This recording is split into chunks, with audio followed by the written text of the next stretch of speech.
Finance minister Nirmala Sitharaman Modi सरकार के दूसरे कार्यकाल का अंतिम बजट 1 फरवरी 2024 को लोकसभा में पेश करने वाली हैं।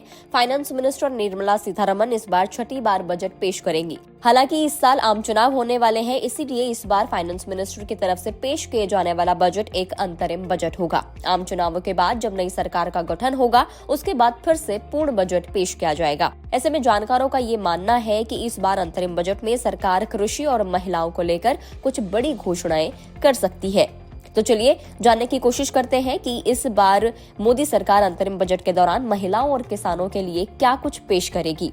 सबसे पहले हम बात करते हैं महिलाओं की। तो इस बार के अंतरिम बजट में महिलाओं के लिए भी बजट का आकार बढ़ाया जा सकता है। पिछले 10 सालों में महिलाओं से जुड़ी योजनाओं पर बजट खर्च का दायरा 30% तक बढ़ा है। इस बार के अंतरिम बजट में सरकार डायरेक्ट कैश ट्रांसफर जैसी योजना का ऐलान कर सकती है। महिलाओं की कौशल विकास योजना का भी ऐलान किया जा सकता है और ऐसा पॉसिबल है कि महिला किसानों के लिए सम्मान निधि के रूप में सालाना 12,000 रुपए तक की राशि देने का ऐलान भी किया जाए।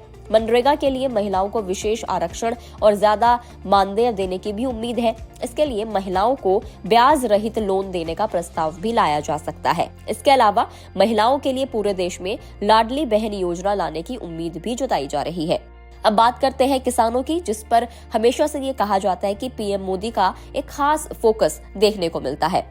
आने वाले फाइनेंशियल ईयर के लिए एग्री क्रेडिट का टारगेट बढ़ाकर 22 से 25 लाख करोड़ रुपए किया जा सकता है। सरकार ये भी सुनिश्चित करने की कोशिश करेगी कि शर्तें पूरी करने वाले हर किसान को लोन आसानी से मिल सके। सामने आई जानकारी की माने तो इस फाइनेंशियल ईयर के लिए केंद्र सरकार ने एग्री लोन के लिए 20 लाख करोड़ रुपए का लक्ष्य निर्धारित किया था। वहीं इस बार के बजट में सरकार किसान सम्मान निधि योजना की राशि में बढ़ोतरी की भी अनाउंसमेंट कर सकती है। किसान सम्मान निधि को वर्तमान के 6,000 रुपए से बढ़ाकर 8,000 रुपए या 9,000 रुपए तक किया जा सकता है। इस बार के बजट में सरकार नेशनल पेंशन स्कीम यानी कि एनपीएस को भी अट्रैक्टिव बनाने की अनाउंसमेंट कर सकती है।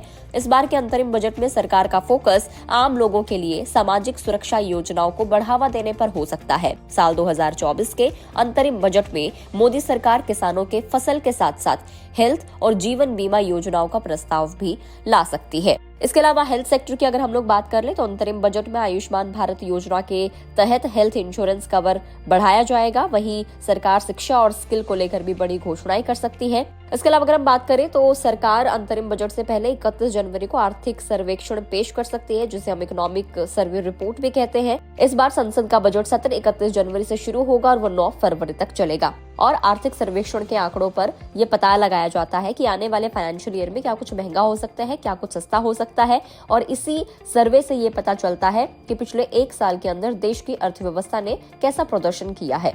खैर, महिलाओं और किसानों के लिए सरकार का हमेशा से एक फोकस देखने को मिला है।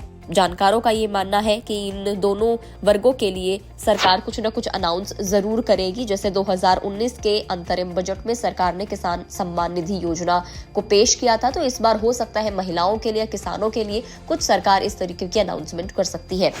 आपको क्या कुछ उम्मीद है, कमेंट करके जरूर बताएं। अगर आप इस वीडियो को फेसबुक पर देख रहे हैं तो फेसबुक पेज को लाइक करें, यूट्यूब पर देख रहे हैं तो यूट्यूब चैनल को सब्सक्राइब करना ना भूलें।